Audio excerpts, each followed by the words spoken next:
I'm sure you've heard a lot about IPOs.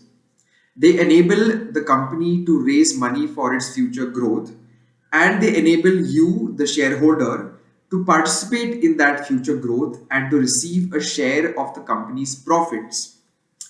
But you'd be surprised to know that companies raise far more money through something called preferential allotment than they raise through IPOs. And this is resulting in a denial of opportunity to the general investing public in terms of participating in a company's profits.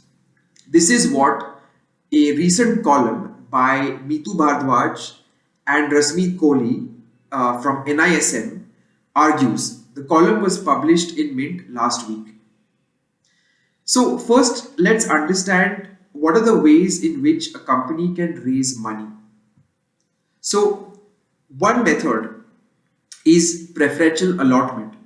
Preferential allotment is the issue of shares to a select group of shareholders, and it is often the promoters of the company themselves who are infusing this money and getting shares in the company.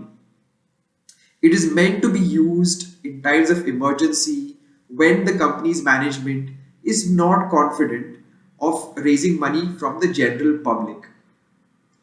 Number two, there's something called rights issue, where the company allows its existing shareholders to pump more money into the company rather than opening it up to the general public.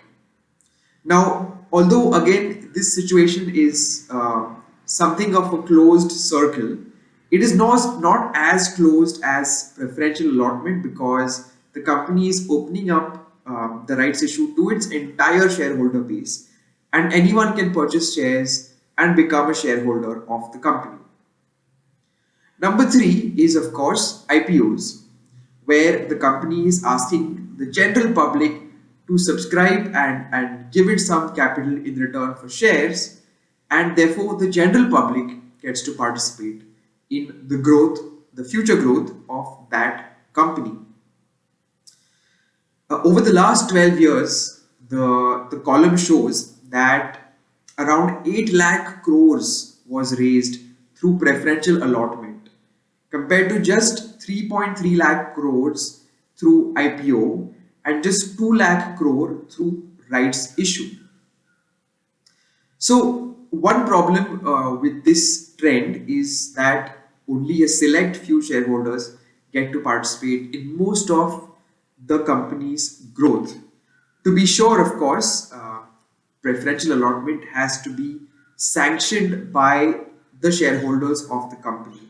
So it is not completely up to the discretion of the management. But one big problem with this method is that only a select group of shareholders benefit. The second problem is that it was intended as an emergency measure, but if you look at the actual reasons given by companies for preferential allotment, the column argues that these reasons are usually something like general corporate purposes, which give no sign of any emergency.